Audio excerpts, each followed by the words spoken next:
Tayere Chaverim V'Yedidim. About a year ago, Project Likkutei Siches was launched, an initiative to bring the Rebbe Siches to all Yidden around the world. Now it's time for you to partner with Project Likkutei Siches. An invaluable resource for learning and understanding the Rebbe Siches is being created. Partner with Project Likkutei Siches not only because you've certainly benefited from the shiurim and the resources, but because this is the deepest passion of every chassid, to bring the Rebbe to everyone. The Rebbe, the essence of the Rebbe, is in his siches, in his teira, ano nafshi ksavis yahavis. Supporting and partnering with Project Likkutei Siches is the greatest sichos for you, for your family, and will bring you the greatest hatzlacha in everything that you do, both begashmias and beruchnias. Thank you.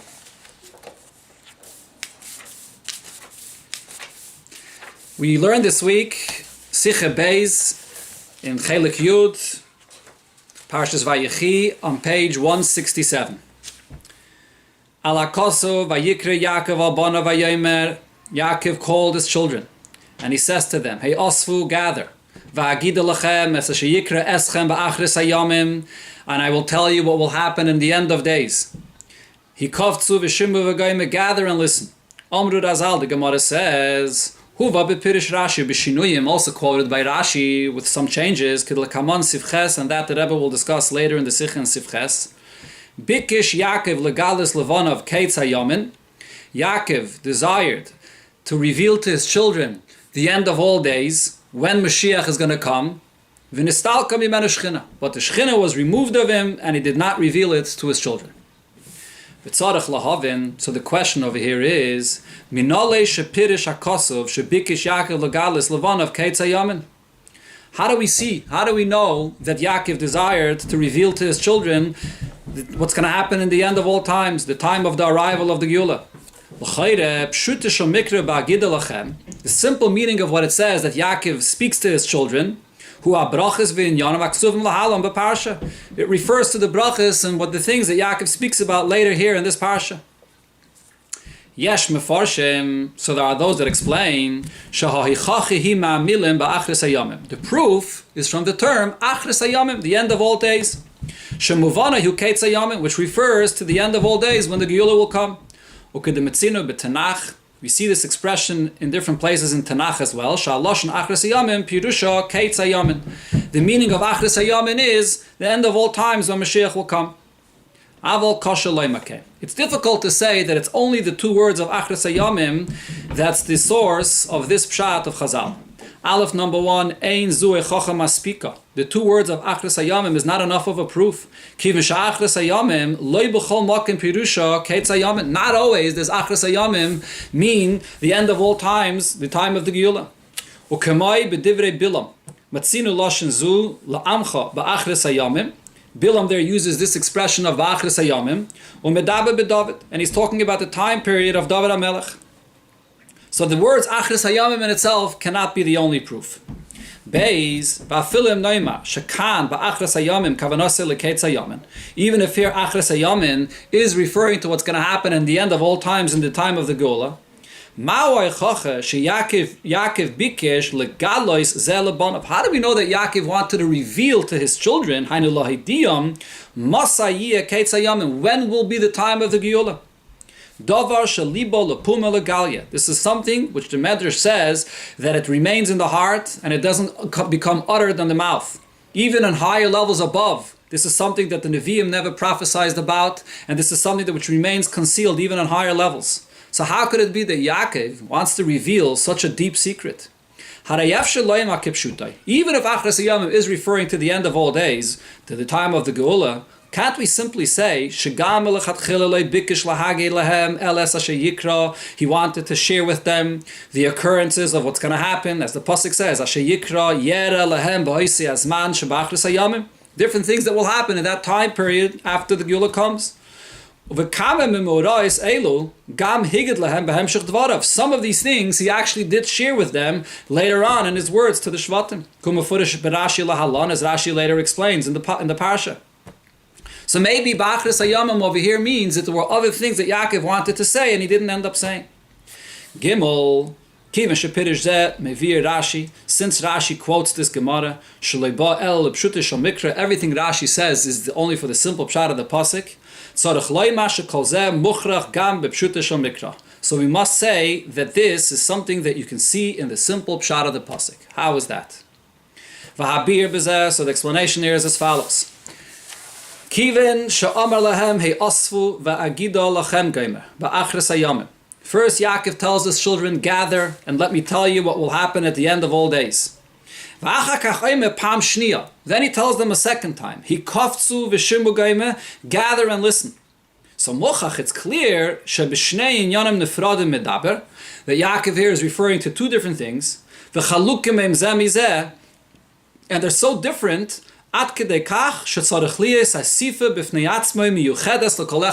he's telling them once to come and gather and listen, and then inviting them a second time to come and listen again. So he's not telling them anything that he was going to tell them before, but he's telling them something totally new and different. So what are these two things? We'll move on. When he says the second time, come and listen, that refers to what he ends up saying to them, that comes later here in the parsha. But it doesn't what he said before, come and gather and listen, that he said before, that does not refer to what he says later on in the parsha. But now, so the question is, why doesn't the pasuk tell us what it is that he wanted to tell them? And why didn't he tell them what he was planning on saying to them the first time he invited them and gathered them?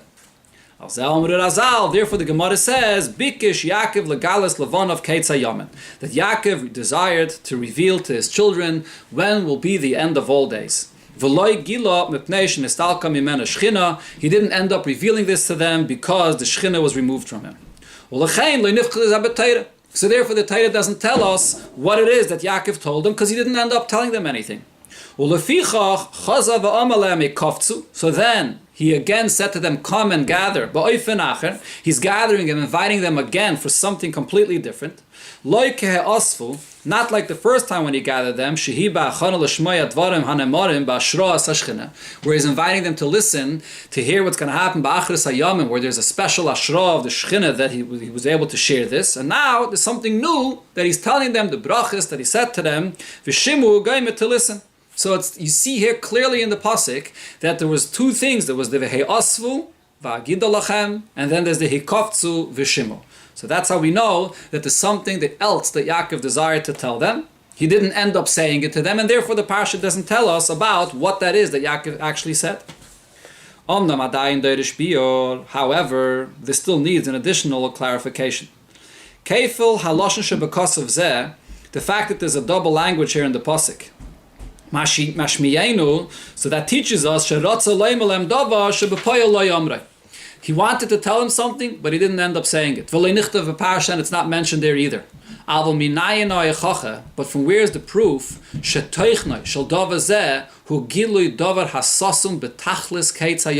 How do we know that this other ideas that Yaakov wanted to share with them when he comes and invites them is to talk to them about the deepest secret of when will be the end of all days, when's going to be the time of the Geula? Isn't it possible that there were other details that he wanted to reveal to them, more than what he actually said to them, with what will happen to them in the end of days? And for whatever reason, he was held back from revealing it to them. How do we know that it was this tremendous secret about when will be the end of all times that Yaakov wanted to share with them? So the explanation here is as follows. Isa b'Zoyar, the Zoyar says, and Mavur b'Chsidis, and this is explained in Chsidis as well. V'inyan gimel al-shaynis, there are three expressions in Hebrew, dibur, amire, v'hagoda. I'll try to translate this in English. Dibur, which means to speak, amire, to say or to talk, and v'hagoda, to tell a tale. The difference between these different expressions, which seem to be the same thing when a person speaks and says something. Dibur hu bepeh. The word dibur is when you are verbally, you're expressing something by mouth. Amira, he believe. The term amira, to express, to speak in the heart. V'hagada, the term hagada, to tell, harehu milin the chochmasa. This is something that comes from a very deep source, words of wisdom that come from a high place. U'machilukim beinayim, and the differences that there are, from the differences that there are between these different expressions. Dibur va'amira, efsher sheyiu rak mechetzenius hanefesh. Both dibur and amira are expressions that are used when a person is expressing something that's coming from an external place in his soul. Hadibur shu bepeh, when a person speaks something verbally, his mouth. It's possible that a person speaks and says something, and in his heart he doesn't feel at all what he's saying. So that's very external. Even something that someone says in his heart, he's speaking to himself, thinking to himself in his heart, it still doesn't necessarily reflect what's really going on in the deepest place of his soul. It still could be something that he's thinking and saying to himself in his heart, but it's not what's really going on in the deepest place of his true desire. And the Rabbi brings an example for this, Kumavur Rambam, the example of the famous Rambam that says, Tama halacha koifen oisai ache yoyme roitza ani, that a Yid is forced to fulfill a mitzvah, that there's a condition that he has to say Reitzani, so the Yid will be forced to say Reitzani. And the Rambam explains, what value does it have if the Yid actually says Reitzani, if he's being forced to say, I want to do this? Ki yitzroi onsai. Because the fact that he in his heart feels that he doesn't want to do this, that's an einus, that the Yetzer Hara is forcing him to desire not to want this. And it's only the Yetzer Hara that's bringing the desire to do an Aveda and not to fulfill his true Ratzon.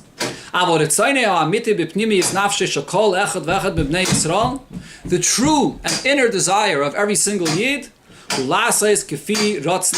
to fulfill Hashem's will. So by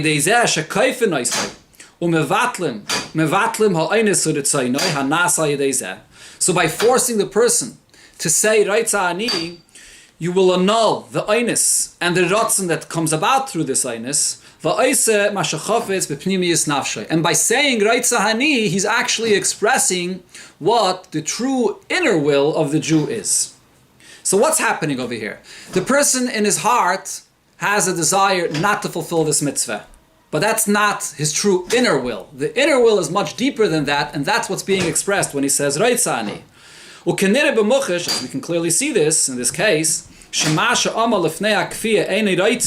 When he expresses before he's being forced to say, yes, I do want to do this mitzvah, and he says, no, I don't want to, he's not just saying this externally that I don't want to do this. Even in his heart, he feels that he doesn't want to do this mitzvah. His eyes see and his heart desires, and he has a desire to not do a mitzvah or to do an aveda. So that's even in his heart. This desire in his heart is still considered to be an external place in his soul. That's only the external part of the heart of a Jew. The true innermost place in the neshama of a Yid, in the soul, in his heart, a Yid constantly, in every condition, wants to fulfill Hashem's will. So here's an example where we see that even internally, there are many layers in the existence of the person. There's the Reitzani that a Yid expresses, which expresses the true inner desire of a Yid. And when a Yid says he doesn't want to do the mitzvah, even if he's thinking this and he feels this in his heart as well, but that's not the real pnimius of a Yid. So Amida, which is believe, refers to something that a person says in his heart, but is not the true pnimius and the innermost place of the person. Now the expression of agoda, to tell a tale, refers to something that comes from a very deep source. This is drawing something from the innermost place in the heart. Therefore the Zohar says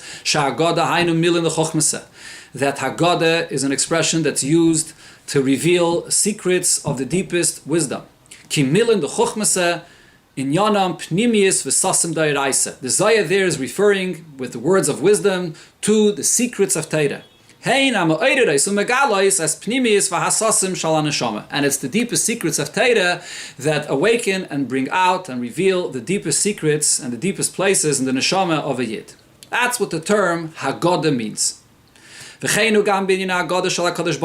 same is also true when we use the term Haggadah, talking about a revelation that comes from the Eibishter. Asher Pirusha, the meaning is Hamshachas Pnimius Eirin Seif Begoloi, drawing out and revealing the infinite essence of the Eibishter to be revealed.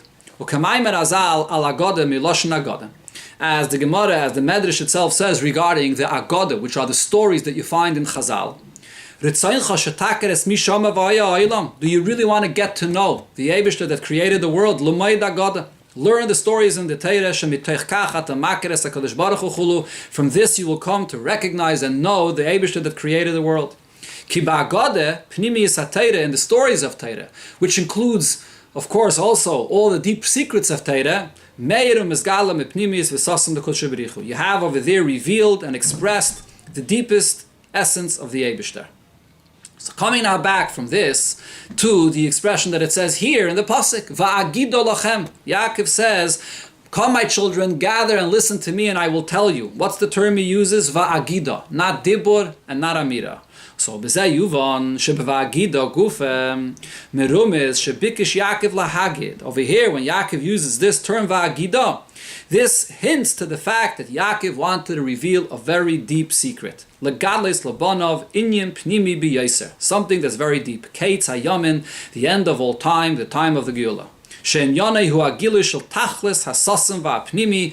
This includes revealing the deepest, most secret gilui sasim the neshama, to reveal the deepest part of the neshama, sasim the kutshaberichu, the deepest revelation of the Eibishter, al yedei sasim da'iraisa, through the deepest secrets of Torah. So it's the word va'agidah, which refers to Milan the Chochmah, as it says in Zayar, that hints to the fact that Yaakov wanted to share with his children the deepest, most secret.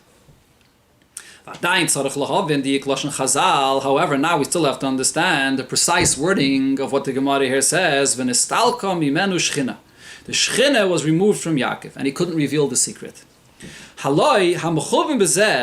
lost his time, Yaakov as Keitz Hayamin. The Gemara is trying to explain why is it that Yaakov did not reveal the secret. If so, the Gemara should have simply said that it was concealed, it was hidden from Yaakov, he couldn't reveal this. Or a similar expression. What does it mean when it says that the Shechina was removed from him? Also the question is, in the brachas and the things that he tells his children afterwards, he does say things that are prophecies. That even after this, the Shechina was still on him and he was able to prophesy. So how could the Gemara say that the Shechina was removed from him? So the pshat and this expression of the Gemara, is as follows. Yaakov bikesh legalois levonov. Yaakov desired to reveal this to his children. Hainu sayidu aloi, the way he knows his children. Keitz hayamin, the end of all times. Ki lefira oiseinov, the way Yaakov views his children. Shuhura oisam kefisha omdu ba'olam maihu, the way Yaakov sees him in his world. Chashav sheheim ru'uyim, so he saw and considered them to be worthy. After he gathers them and brings them and elevates them, a certain preparation, that he should reveal to them this deeper secret of the end of all times. That's what Yaakov desired. Yaakov in his world views his children on a very high level, that they're worthy of this great secret. So he says, come, gather and let me tell you. When you'll gather, v'tisachtu, and you'll unify together. Va'agida va'agala lachem v'gayma. Then I could reveal to you ba'achres hayam what will happen in the end of all times. As Keitz hayamin, the deepest secret of the time of the Geula. That was Yaakov's desire. V'nistalka mimenu. So now what happened? V'nistalka mimenu mashuhu ba'isasham mevakish legalas hakeitz levonov. What he desired to do at that time, Shechina. In other words, not that the Shechina was completely removed of him. The Shechina was removed of him regarding this that he was trying to do at that moment to reveal to his children the Keitz Hayamin. And what does it mean that the Shechina was removed from him? Hayachaylas lahashkin be'inyin zeh gili hakeitz lamata. Shchina means to bring down the dwelling of the Eibishter below. The ability to bring down the gili of the Shechina or the gili of the Kates to his children, that specifically is what was removed from him, that ability. Shezeu Pirish Loshen Shechina, we now understand why Chazal choose the term Shechina specifically, because the word Shechina means, as the Alter Rebbe says, Sheshechenes u'mislabeshes, that the Eibishter dwells and gets enclothed and comes down. So when it says V'nistalka mimenu Shechina, it doesn't mean that the Shechina was completely removed of him, but in this inyan that he was trying to accomplish in that time to reveal to his children, the Shechina was removed from him in the sense that he wasn't able to bring it down to his children. Kalaymar meaning, Yaakov atzmoi shar sala Shechinasi is barach. On Yaakov itself, the Shechina remained. Hagili doirin seif barach, with the revelation of the Eibishter, gam la'achreken, even after this. Sharei amalem divrei nevuah kanal. As we pointed out, Yaakov later prophesied. V'gam ha'kates atzmoi lo niskasa mimenu. Even more so, from Yaakov himself, the kates was not concealed. According to this language that the Gemara here uses, the Rebbe points out in Orah 19, in the Medrash it does say Niskasa mimenu, but the Gemara never says that. All the Gemara says, Nistalka mimenu shchina.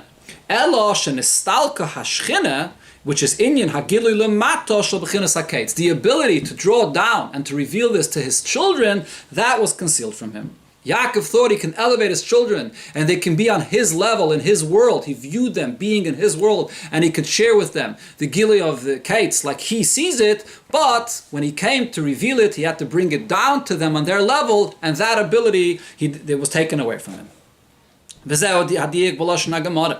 So this is a precise wording of the Gemara, Nistalka mimenu shchina, v'loi nista mimenu hakates, and not that the kates was hidden from him. Kirak hakoyach lahashkin, it's only the ability to bring down the revelation of this kates to them, to his children, nistalik mimenu. It was that ability that was taken away from him. So the lashon of the Gemara is perfect, exactly, precisely of what happened here. But now, if so, the question is, why does it say nistalka mimenu shchina, implying that this is something that affected Yaakov Avinu himself? Didn't we just explain that Yaakov Avinu himself was not affected by this? And he, even after this, had the dwelling of the Shechina upon him. He still knew the kates after this as well.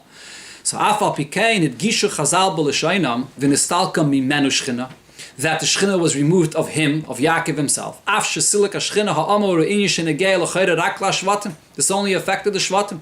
V'Havalei L'Meimar, Ela Shalei Hoyu Bonav Zakayin L'Kach. So if so, maybe Chazal should have emphasized that it was only the children that lacked, that they didn't have this chus. A similar language. Nistalka mimenu is saying that there's something that was removed of Yaakov himself.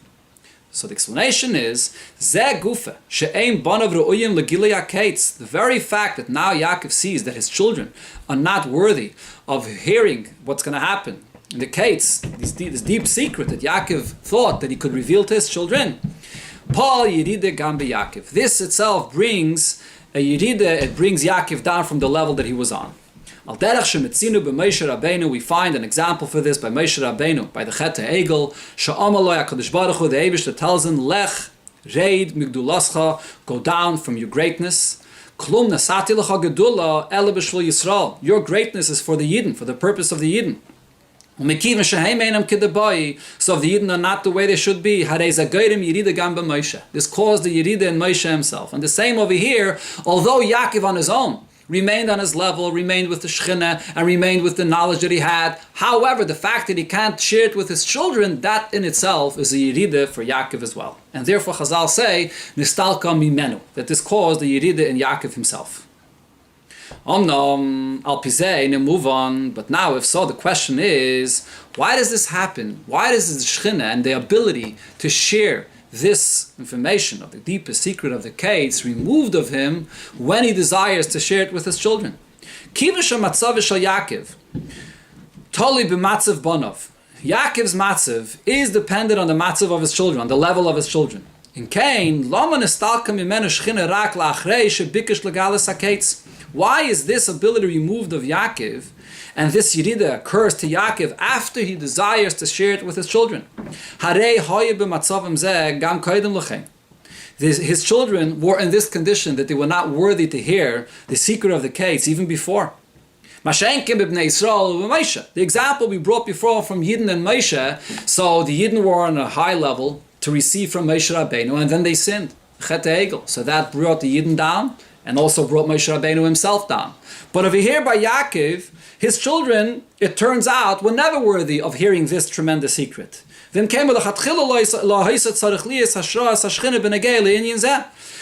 there shouldn't have been the dwelling of the Shechina and this attempt of Yaakov to share the kates with his children from the beginning. So why was this only nostalgia after he actually attempted to share it with his children? So the gam bezeh onu maitzim dugme b'Moshe Rabbeinu. To answer this, we can see this itself in the example that we're bringing here by Moshe Rabbeinu by Chet Egel. But at this Moshe Menahar, when Moshe Rabbeinu comes down from the mountain, Moshe Rabbeinu comes down with the luchos. So he's coming to bring the luchos to the Yidden. When he gets closer and he sees the egel and the Yidden dancing there by the egel, Yad kovdu al yadav, they became heavy in his hands, and vayichar af Moshe vayashlech miyadav es aluchos vayishbar eisam, and Moshe Rabbeinu throws the luchos out of his hands. Well, the question is, why is Moshe Rabbeinu even bringing the luchos originally? Man is chadash b'yisa shah. What is it new that Moshe Rabbeinu found out now that it became heavy and he threw it out of his hands? The egel happened before this. Moshe Rabbeinu was well aware of the egel, of the chet egel, even when he was still on the mountain. It's the Eibishter that told him what happened. Meaning, he didn't hear this from some source that he can doubt this, and only when you see it do you believe it. He heard it from the Eibishter himself. So, v'lama kovdu al yadav, vayicharav Moshe, dafke kisharas egel u'machaylis. So why is the luchos becoming heavy in his hands, and he only throws it after he sees the egel and the Yidden there by the egel? So the answer is, as long as Moshe Rabbeinu is there on the mountain, he's completely removed and separated of everything that's going on in the reality in the world below. And he has no connection with what's happening in the world below. So this does not move and affect Moshe Rabbeinu or the level that he's on. Although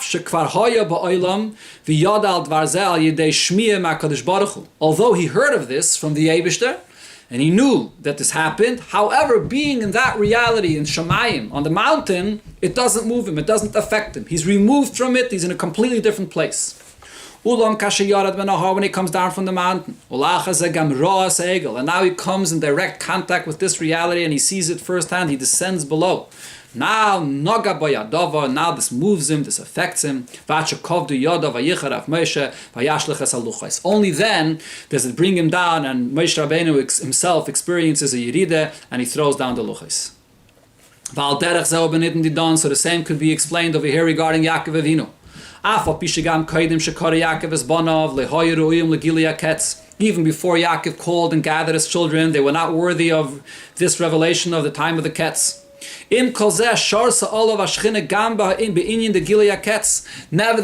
in the world of Yaakov, in his reality, the Shechina was upon him, and the Shechina to share and reveal the Ketz was upon him.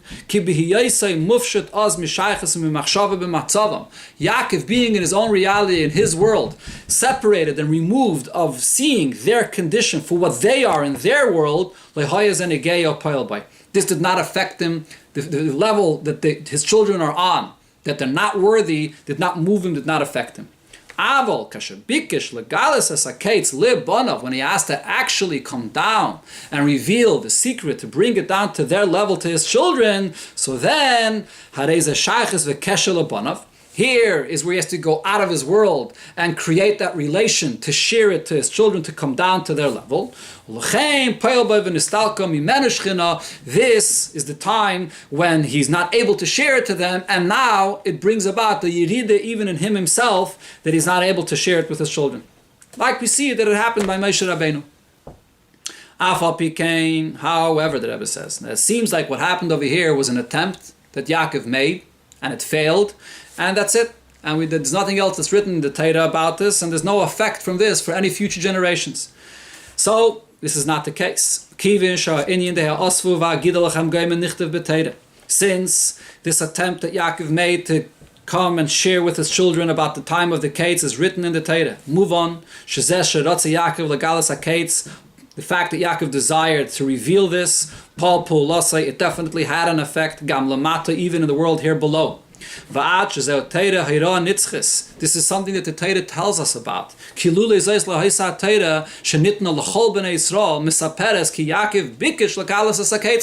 The Torah would not share this information with us, which is a Torah for every single Yid, that Yaakov had a desire to reveal the Ketz. What relevance is there if it had no effect?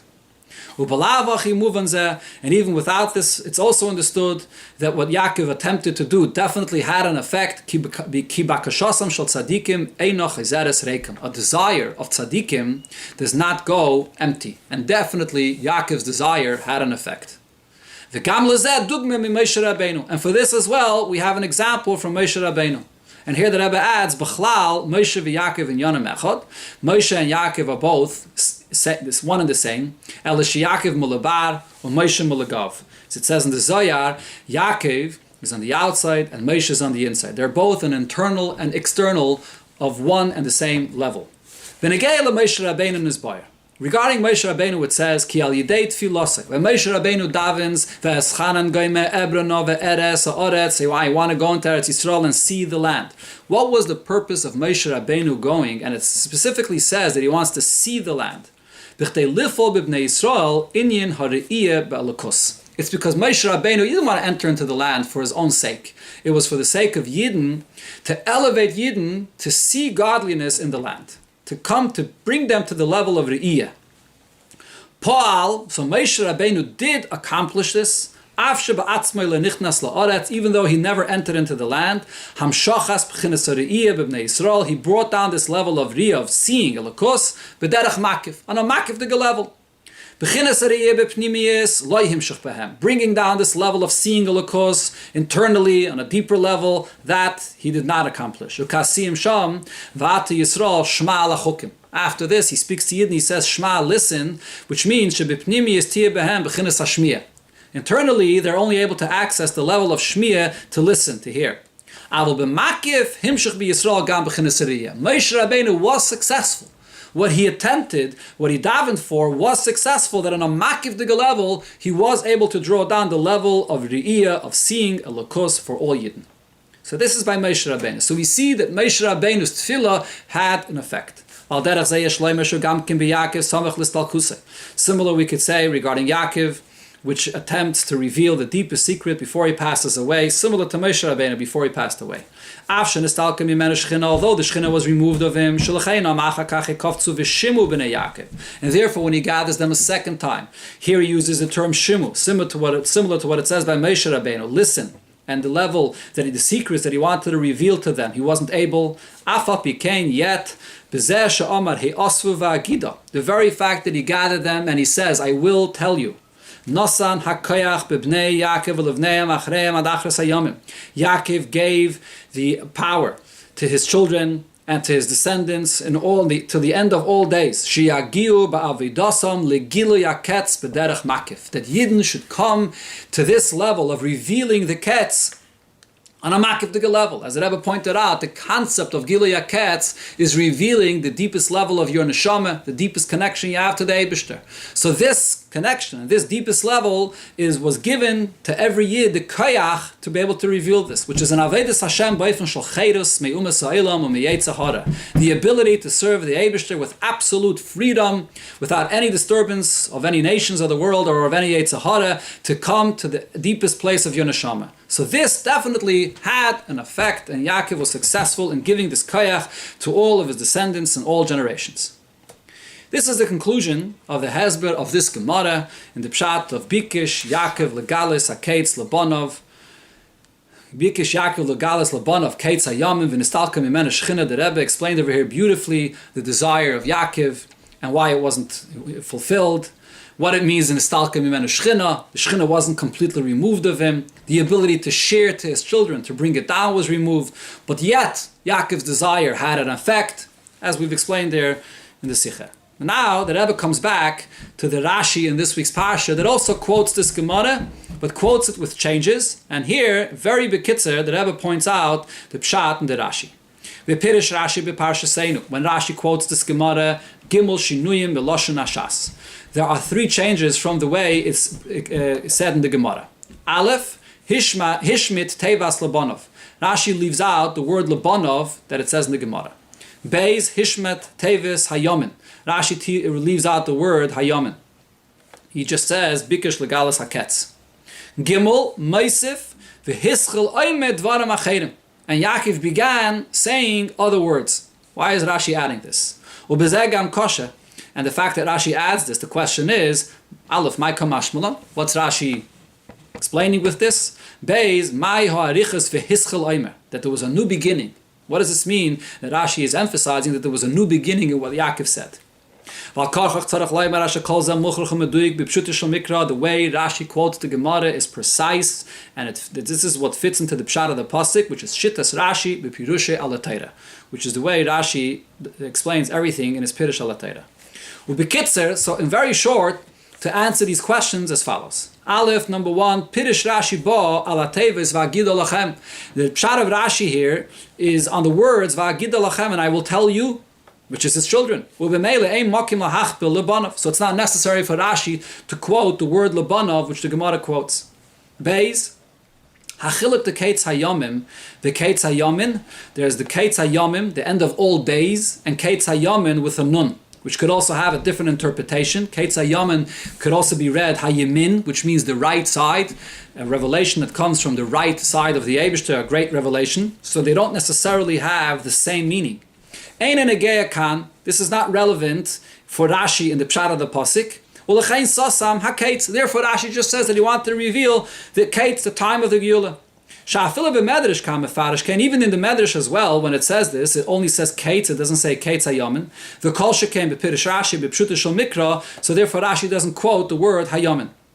Or we can say alternatively, the Ladas HaMedrash v'Rashi, Kates Hayamim, the Kates Hayamim, Hayamin, Hayamin, Hainuhach. These 2 expressions, Kates Hayamim and Kates Hayamin, mean the same thing, the end of all days. Hayamin does not mean something else. Although Rashi in the Gemara does say that Kates Hayamin with a nun means the end of time when there's going to be the right side of the Eibishter which will be returned back to the Yidden, so it does have a different pshat. But in the Medrash and in Rashi and Chumash, Kates Hayamim and Kates Hayamim mean the same thing. So there's no reason to add the word Hayamim. Gimel, now the third point where the question is, why does Rashi say V'hischel oimed dvarim acherim ha'haychachet the bikesh legalis asaketz?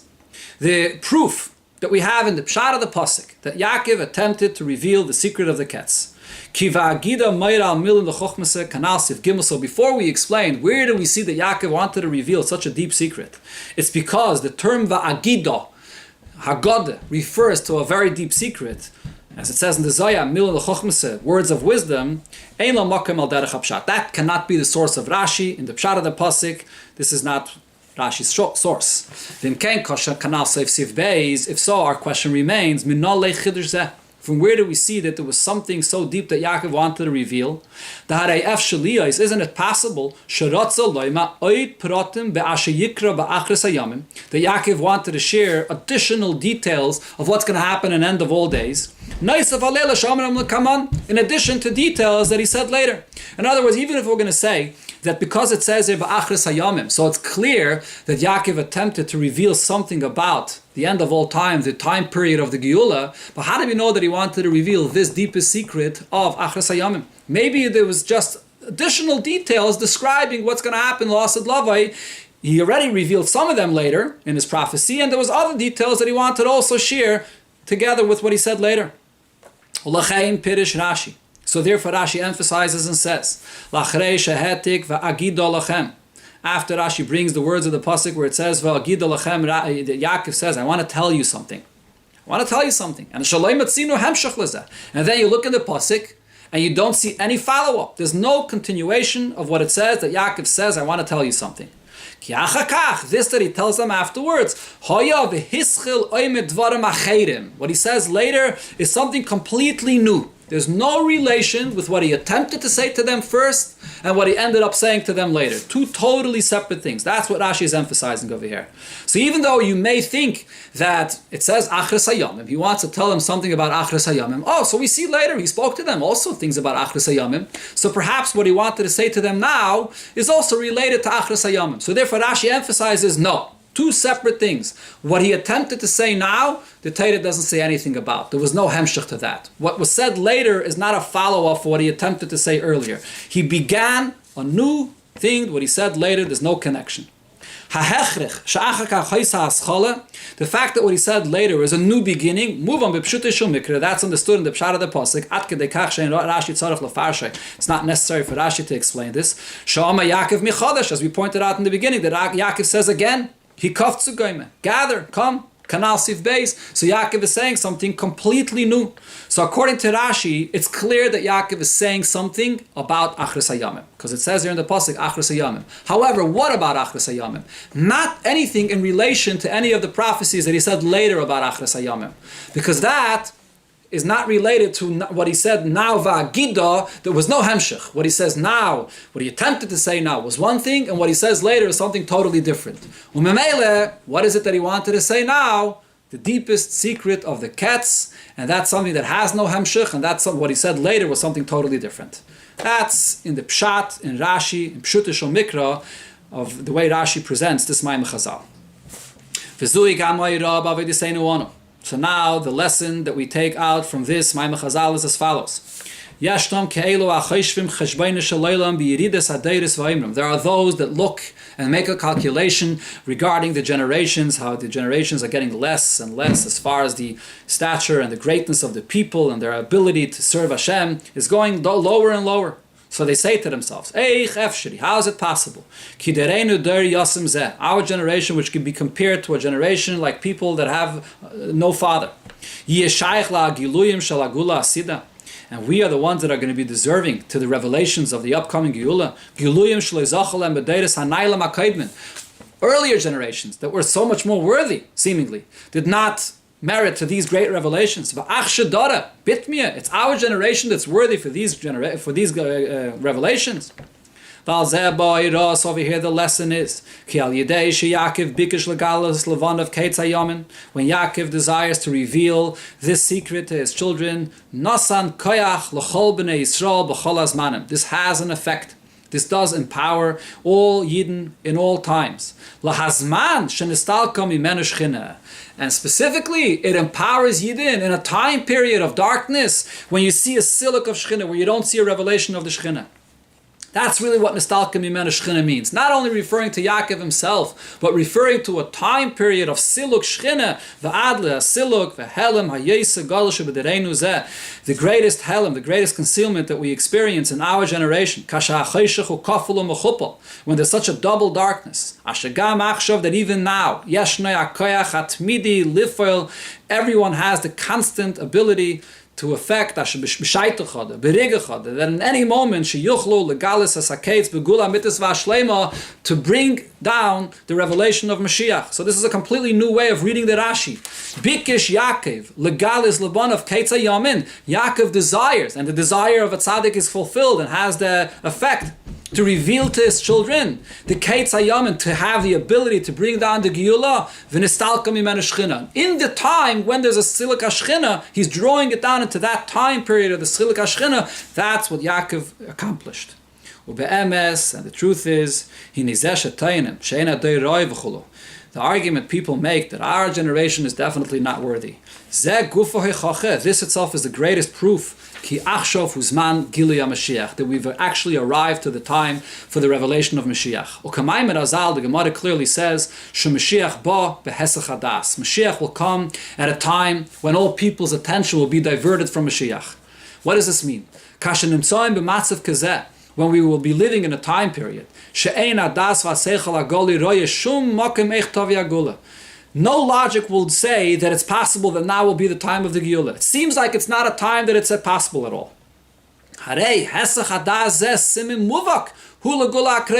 This is actually the greatest sign that this is the time for the Geula.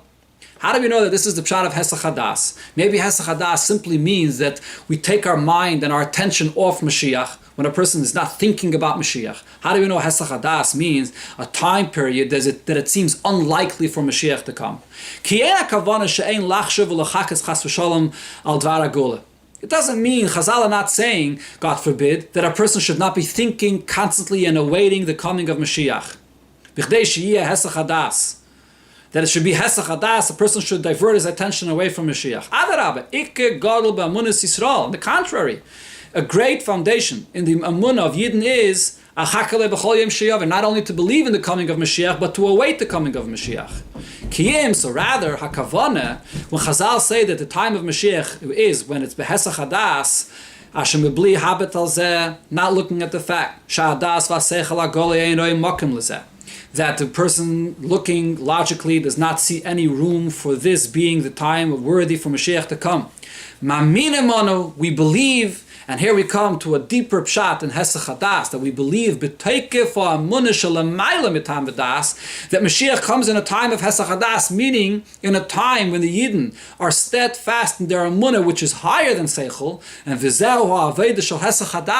that a person believes in the coming of Mashiach, even though logically he doesn't see it, but yet he connects and believes higher than Seichel. And Vayidei Amunah Zu, it's through this level of Amunah that Ben David bought that Mashiach will come Bekarev Mamish, speedily in our times.